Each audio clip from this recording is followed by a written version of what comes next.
How important is it for estate agents to be on the high street in the 2020s? Today I'm joined by James White, controversial northern estate agent, and he's here to give me his opinion on this. Talk to me.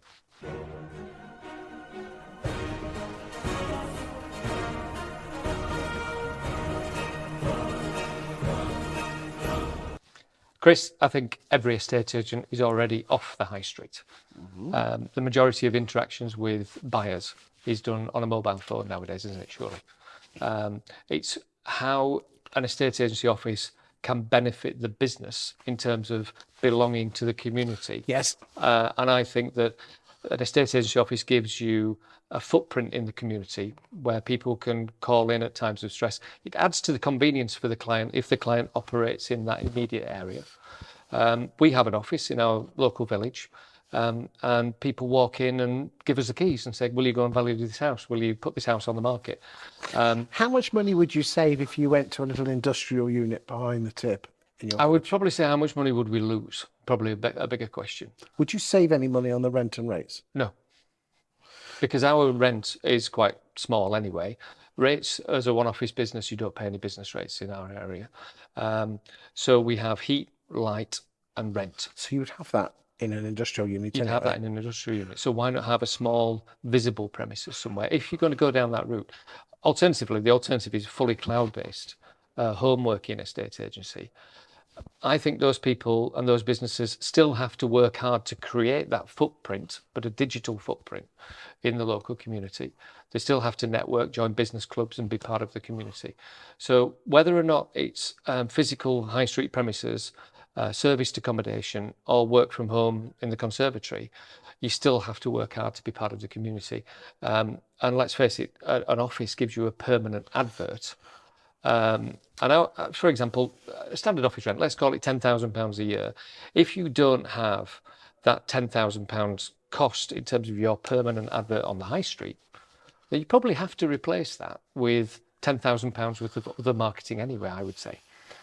Because not all marketing such as social media is effective. You have to do other visible marketing. That's okay for you to say in West Yorkshire where rents are cheap. But what about the guy in Guildford or the lass in Godalming who's having to spend 30 grand a year on rent? And probably a similar proportion to the turnover of the business. So, for example, in other parts of the country, London, the southeast, where rents are higher, the fees are much higher too. So I think proportionally it might not be any different. It might. I don't know the figures, but why do you think estate agents don't squeeze the lemon enough to get value out of their high street?